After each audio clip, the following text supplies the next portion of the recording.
আপনারা সবাই নিশ্চয়ই অবগত আছেন জনাব আবুল হারিস চৌধুরী উনার মামলাটা সম্পর্কে। উনার মেয়ে পিটিশনার ব্যারিস্টার সামিরা তানজিন চৌধুরী উনি আমার সাথে আছেন।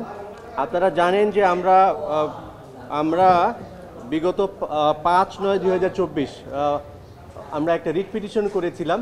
তখন মহামান্য আদালত আমাদেরকে একটা ডাইরেকশন দিয়ে রুল দিয়েছিলেন এবং একটা ডাইরেকশন দিয়েছিলেন যে জনাব আবুল হারিস চৌধুরী, যাকে মাহবুবুর রহমান নামে গত সরকার দাফন দিয়েছিলেন এবং আমাদেরকে ওনার প্রকৃত পরিচয় উদ্ঘাটন করতে বারণ করেছিলেন এবং জোর করে খুবই দ্রুততম সময়ের মধ্যে ওনার মূল পরিচয় গোপন করে তাকে সাভারের বিরুলিয়াতে একটি মাদ্রাসায় দাফন করতে বাধ্য করেছিলেন। তো আমরা ওনার প্রকৃত পরিচয় উদ্ঘাটনের জন্য ওনার মেয়ে উনি একটি রিট পিটিশন দায়ের করেন।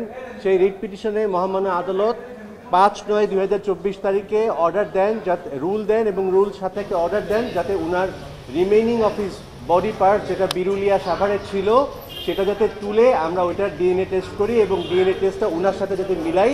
যদি ওনার সাথে ডিএনএ টেস্টটা মিলে যায় তার মানে হচ্ছে যে জনাব আবুল হাসান ওই ডেড বডিটা হারিস চৌধুরী সাহেবের এবং উনার বাবার। অ্যাকর্ডিংলি পুলিশ প্রশাসন ওনারা ডিএনএ ওই বডি এক্সিউম করেন। বডি এক্সিউম করার পর বডি এক্সিউম করা হয় আপনার 16/10/2024 16ই অক্টোবর 2024-এ জামিয়া খাতামুন নাবিউন মাদ্রাসা সাভার বিরুলিয়া থেকে। আপনারা মিডিয়ার অনেকে জানেন, অনেকে উপস্থিত ছিলেন। তারপর দীর্ঘ সময় ধরে ডিএনএ টেস্ট করা হয়। ডিএনএ টেস্ট করার পরে 5ই নভেম্বর একটি ডিএনএ টেস্টের রেজাল্ট আসে। ডিএনএ টেস্টে পরিষ্কারভাবে পুলিশ প্রশাসন বলে, কনসার্ন ডিপার্টমেন্ট, যে ওই বডিটি ব্যারিস্টার সামিরা তানজিন চৌধুরী ওনার জৈবিক পিতা। তার মানে ওনার পরিচয় নিয়ে আর কোনো সন্দেহ থাকে না যে যে বডিটি ওখানে কবর দেওয়া হয়েছিল সেটি পরিষ্কারভাবেই ব্যারিস্টার সামিরা তানজিন চৌধুরী ওনার পিতার। এবং পুলিশ প্রশাসন তাদের as per the court order তারা সুপ্রিম কোর্টের রেজিস্ট্রারের কাছে পরবর্তী সপ্তাহে I think 10th or 11th November ওরা এসে ডিএনএ রিপোর্টটা দিয়ে যায় এবং আমাদেরকেও একটা কপি দেয়। কপি পাওয়ার পরে আমরা মহামান্য হাইকোর্ট ডিভিশনে আজকে আরও 2টি অ্যাপ্লিকেশন ফাইল করি। একটা হচ্ছে ওনার যে রিমেইনিং যেটা ঢাকা মেডিকেলের মর্গে পড়ে আছে সেই রিমেইনিংটা যেন ওনার পছন্দ মতো সিলেটে ওনার কানাইঘাটে ওনার পছন্দ মতো ওনার স্থাপিত শফিকুল হক চৌধুরী মেমোরিয়াল অরফানেজ, গ্রামের বাড়ি রামধনের মাটি, পোস্ট অফিস সরকারের বাজার, পুলিশ স্টেশন কানাইঘাট, সিলেট।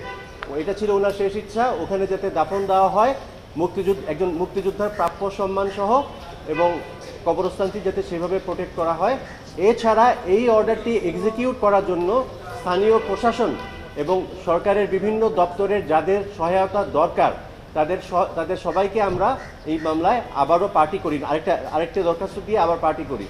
মহামান্য আদালত বিজয় বীজ মহামান্য বিচারপতি ফাহমিদা কাদের এবং মহামান্য বিচারপতি মুবিনা আসাফ ওনারা আজকে দীর্ঘ সময়ে আবেদন দুটি শুনানির পরে দুটি আবেদনই আমাদের অ্যালাউ করেন এবং অর্ডার করেন যাতে আমরা অতি দ্রুত ওনার যে বডি রিমেইনিংস ঢাকা মেডিকেলের মর্গে আছে আমরা সেটি যেন ওনার পছন্দ মতো সিলেটের কানাইঘাটে ওনার স্থাপিত কবরস্থানে একজন প্রকৃত মুক্তিযোদ্ধার সম্মানে প্রাপ্য সম্মান অনুযায়ী রাষ্ট্র যাতে তাকে সেখানে কবর দেয় এবং এছাড়াও আনুষঙ্গিক যা যা ব্যবস্থা নেওয়া দরকার সেগুলা দেওয়ার জন্য প্রয়োজনীয় আদেশ দেয়।